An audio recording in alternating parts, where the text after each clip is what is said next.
Yes, good afternoon, everybody.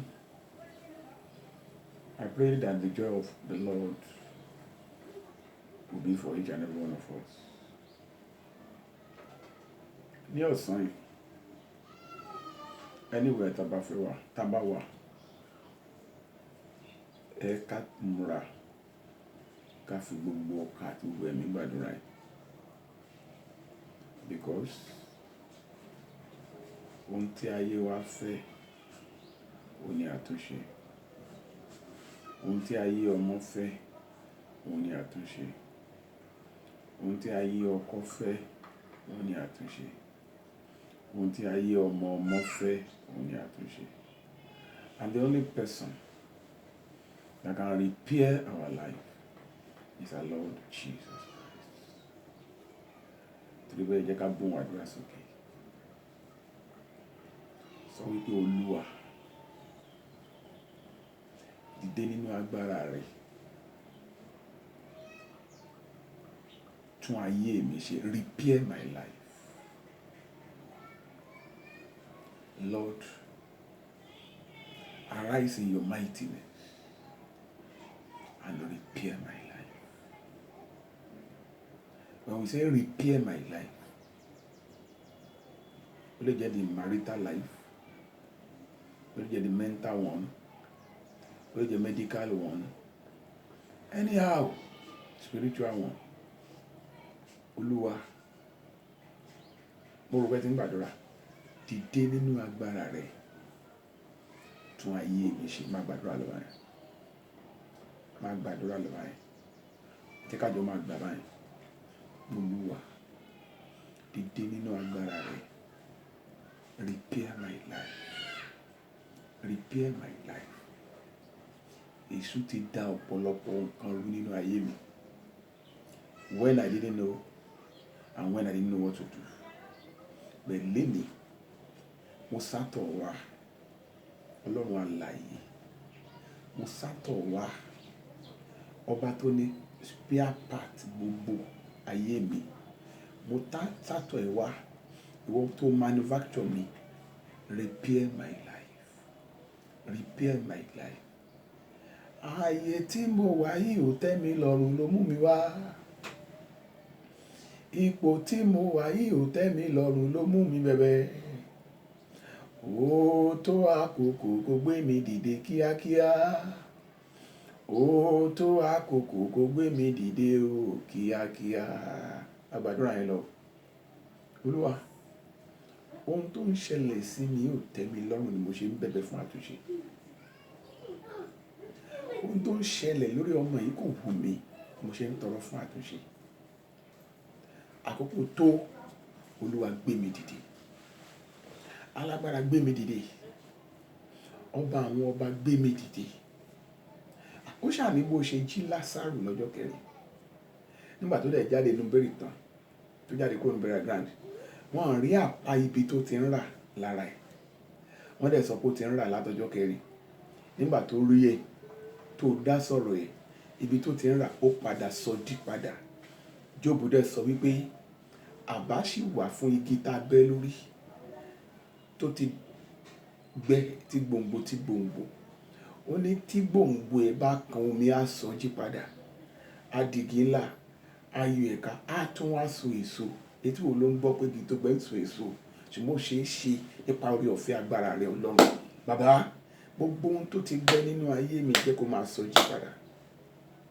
Gbogbo ohun tó ti gbẹ lórí ìdáwọ́lé mi jẹ́ kó máa sọ jí, kó máa di alààyè padà. Gbogbo ohun tó ti kú lórí ìrìn àjò mi kó máa jí padà. Ní agbára ẹ̀jẹ̀ Jésù Kristi, mo bẹ̀bẹ̀ fún agbára àjíǹde. Kó jí ayé mi padà. Kó jí ẹ̀mí mi padà. Kó jí ìdáwọ́lé mi padà. Kó repair ayé mi. You've been in the business of reparation for a long time. O dẹ̀ tí dáwọ́ ẹ̀ dúró Ọlọ́run. O repair ayé Námánì, ológun Syria. O repair ayé obìnrin oníṣàn ẹ̀jẹ̀ ọdún 12. O repair òkú Lásárù. You do a lot of things in the life of the children of Israel on their way to the land of Canaan. Kí ló wá tí ì ṣe, kí ló dẹ̀ ní lè ṣe kò sí.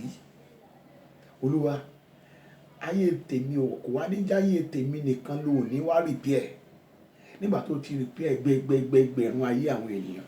Torí bẹ́ẹ̀ Olúwa mo bẹ̀ ọ́ torí orúkọ rẹ ni, not because of myself but because of your name, repair my life.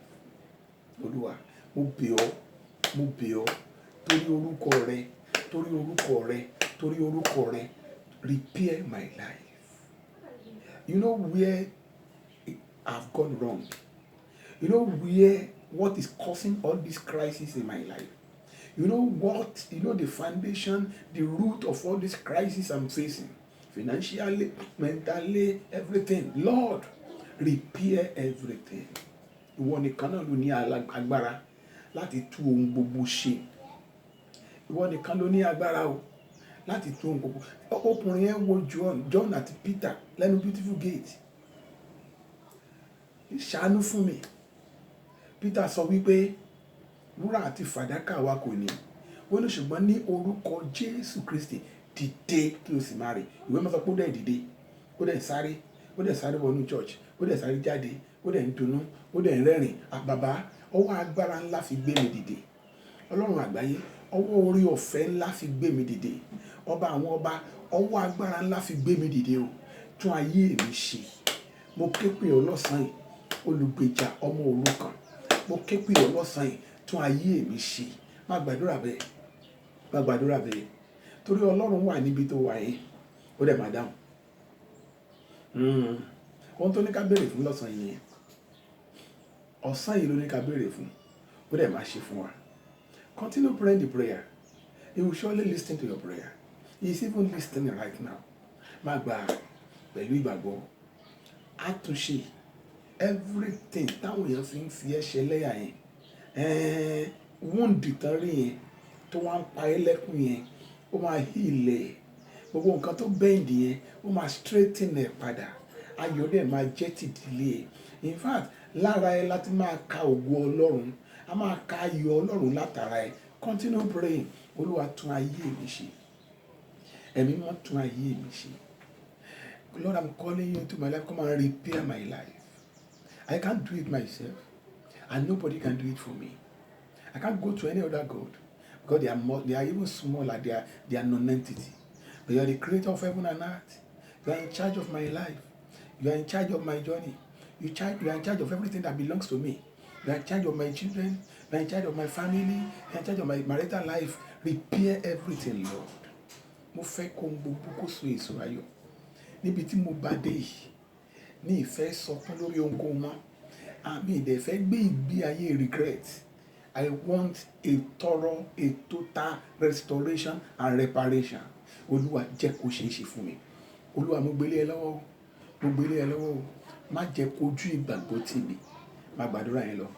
Má gbà lọ. Ìṣẹ́jú mẹ́wàá pé lọ́ní ká fi gbàdúrà lọ́sàn-án. And I believe if you key into this prayer or into this system, your joy is already at hand. Má gbà lọ. Jésù Kristi Olúwa wa.